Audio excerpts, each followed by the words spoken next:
You may be seated.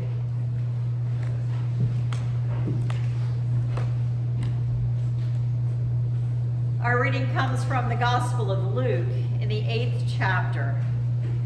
Jesus has been walking, teaching, gathering disciples. This is a season of the year, common time, where we talk about Jesus in the everyday more than anything else. And so he has been teaching the disciples, and they've even gone out on their own mission together. But now he has gathered them together, and he's going to go to the other side of the Sea of Galilee. A lot of Jesus' ministry takes place along the Sea of Galilee, and when he goes across the sea, one of the things that happens right before this is he calms the storm, but also he's going to a territory that is not Jewish. You can tell it's not Jewish in the story because there's people who keep pigs. Pigs were a huge no-no for Jewish folk. They would have never kept pigs, all right? I know you guys don't keep pigs anymore. You're good. So that's the area he's in. He's in a non-Jewish area, and here's the story of what happens in the 8th chapter, beginning at 26th verse. When Jesus and his disciples arrived at the country at Gennesaret, which was opposite of Galilee, they stepped out onto the land, and a man from the city who had demons met him. For a long time he had worn no clothes and did not live in a house, but in the tombs. When he saw Jesus, he fell down before him and shouted in a loud voice, "What have you to do with me, Jesus, Son of the Most High? I beg you, do not torment me." For Jesus had commanded the unclean spirit to come out of the man. For many times it had seized him. It had kept him under guard and bound him in chains and shackles, so he would break the bounds, and he was driven by the demons into the wild. Jesus then asked him, "What is your name?" He said, "Legion," for there are many demons that entered him, and they begged him not to order them back into the abyss. Now, there was a hillside of large herd of pigs were feeding, and the demons begged Jesus, "Let them enter these." So he gave them permission, and then the demons came out of the man and entered into the swine, and the herd rushed down steep bank into the lake, and they drowned. When the pig herders saw what had happened, they ran off and told the city and the country. Then the people came out to see what had happened, and when they came to Jesus, they found the man from whom the demons had gone sitting at Jesus' feet, clothed and in his right mind, and they were afraid. Those who had seen it told how the one who had been possessed by demons had been healed. And then all the people in the surrounding country of Gennesaret asked Jesus to leave, for they were seized by a great fear. So he got into the boat and he returned. The man from whom the demons had gone begged him that he might be able to go with him, but Jesus sent him away, saying, "Return to your home and declare how much God has done for you." And so he went away, proclaiming throughout the city how much Jesus had done for him. There ends the reading. May God add a blessing. So there's a whole lot of this stuff that we are not, that's not a part of our culture anymore. And so I just kind of want to walk through it a little bit slowly. For one thing, in our culture and in our world, we eat pork of all kinds. We have no issues with it whatsoever. Know that it wasn't true. Some of my kosher friends actually don't have as much problem with pork meat as other folks.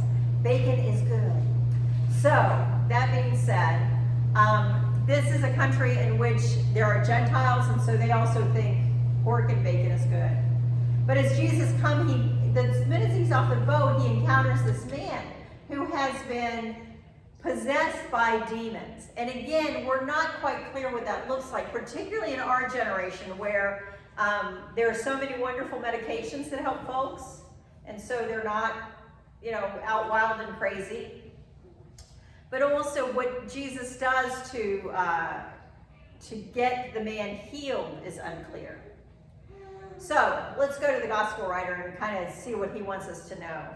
What he wants us to know is that there was a man who was possessed by many demons. He says his name is Legion. There are so many, the mob is in his head.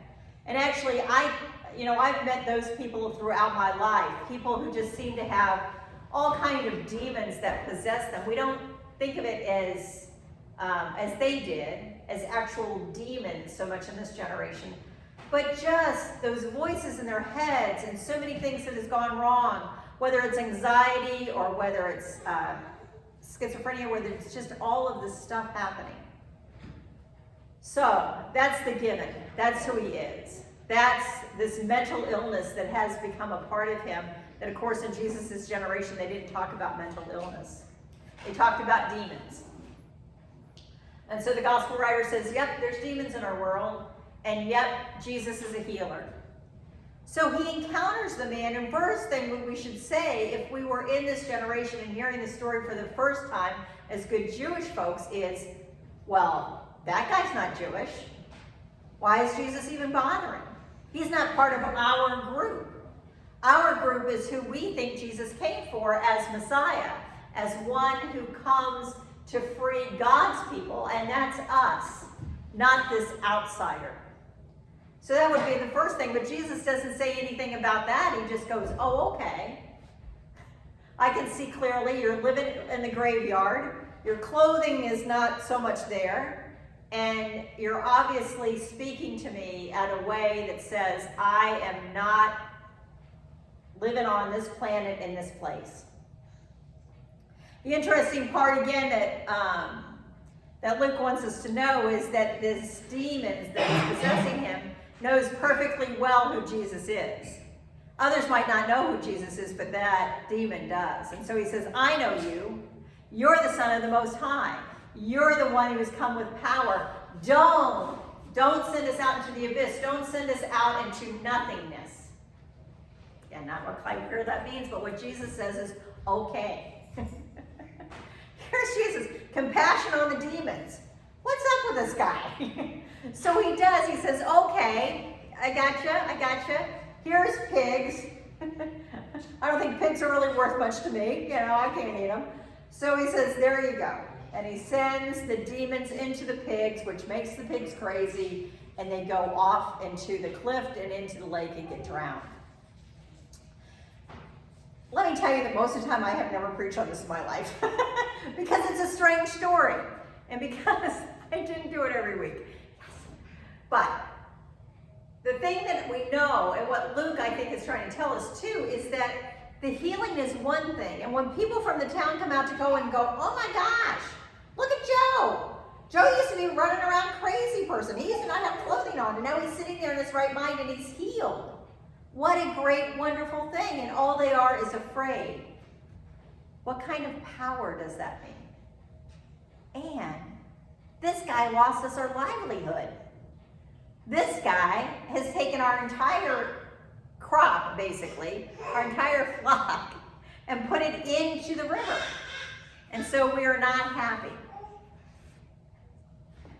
But I think sometimes when God comes into our life, when things are changed in our world, people do become afraid of what that means for them.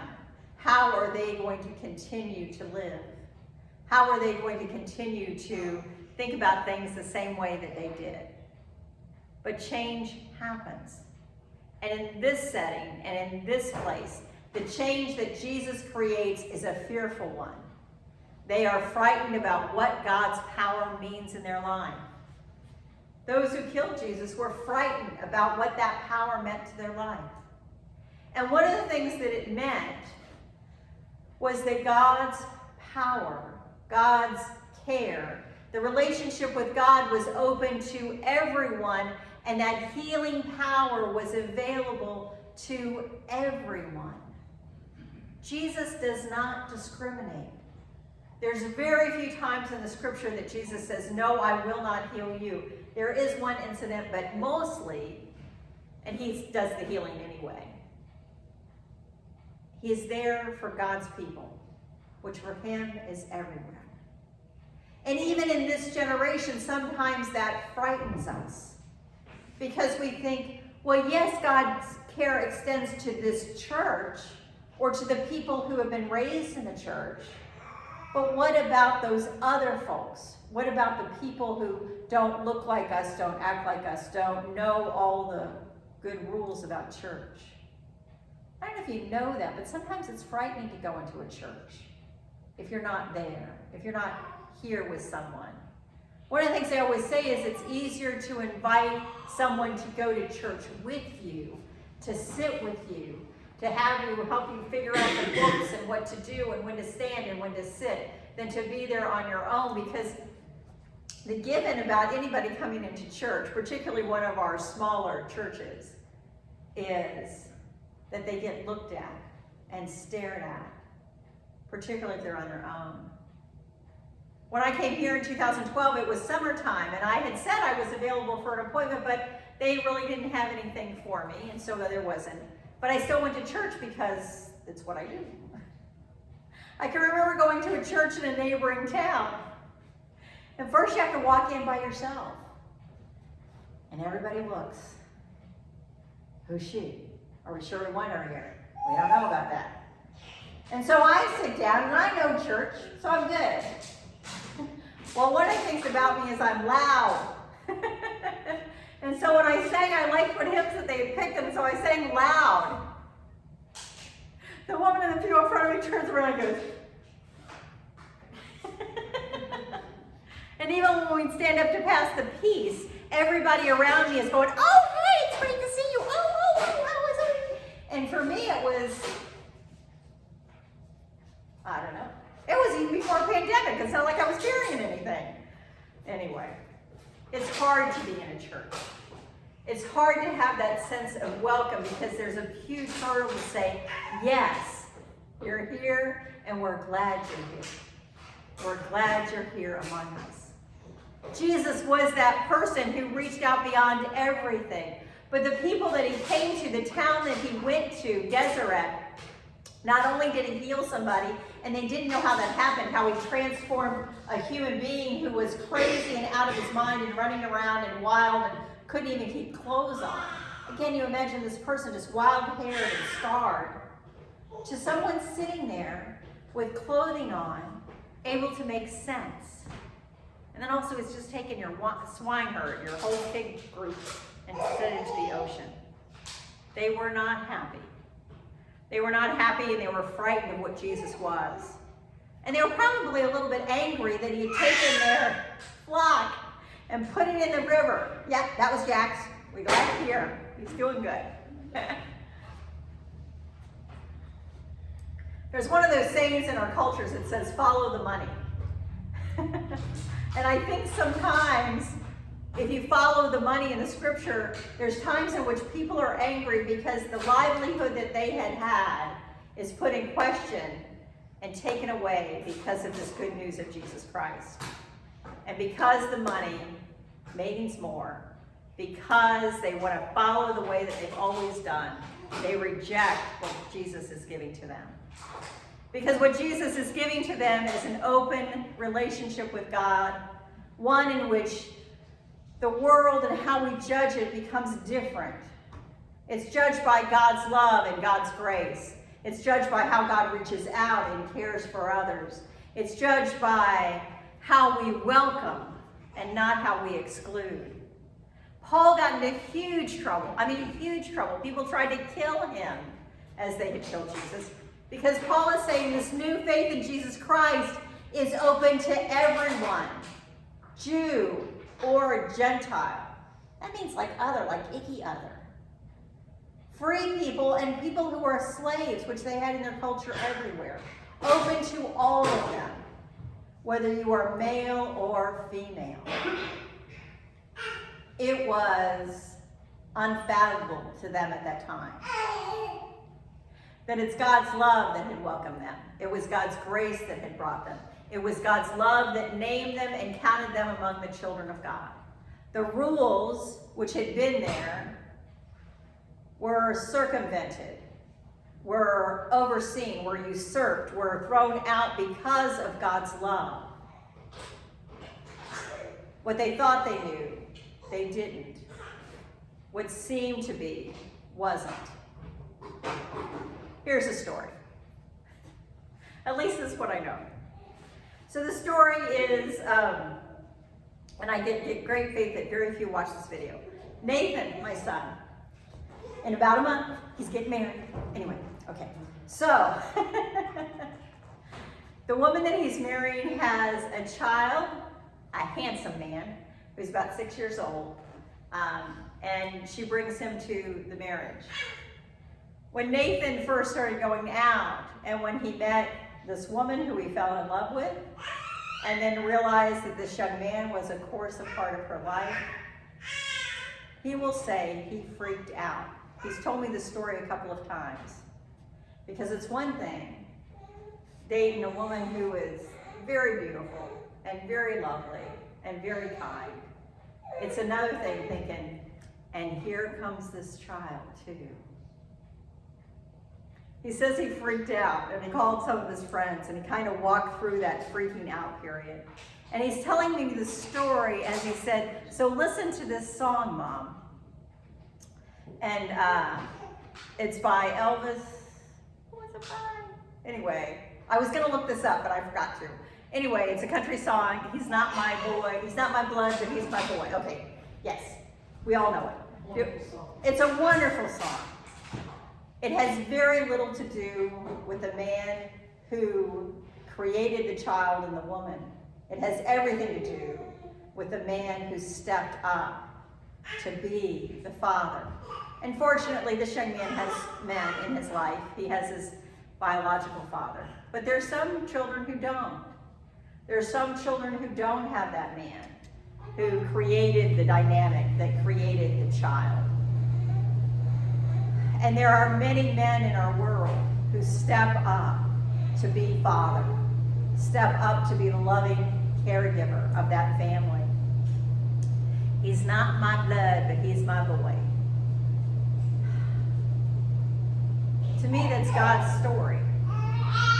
God's story of who we were as not Jewish, the chosen people of God, but ones that were adopted into the faith through Jesus Christ. And I know it's been 2,000 years and you guys don't think it's a big deal, but it's a huge deal in terms of our faith history and in terms of what we know about God.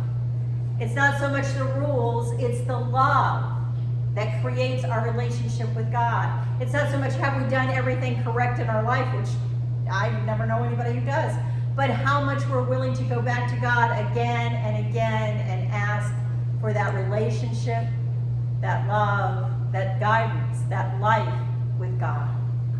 Because God is a loving parent beyond all measure. So even though there are, particularly on this Father's Day, men who have not been able to step up to be father, there are thousands and thousands of men who have become caregivers, providers, and wonderful examples of what a father is. And sometimes it's to their own children, and sometimes it's to children who come into their lives.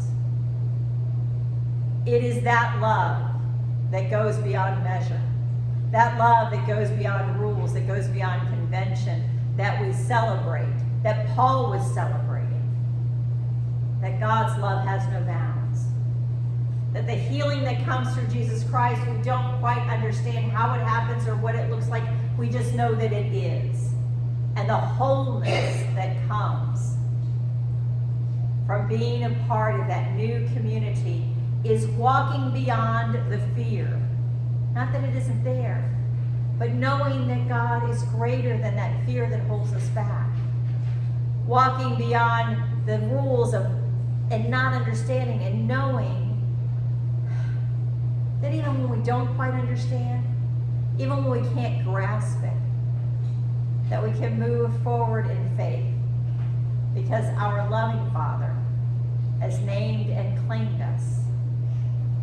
And that wonderful gift comes through his Son, Jesus Christ, who healed without discrimination, who got people angry and upset with him, I think, most of the days he was here, and continued to seek God's way above all others. Amen.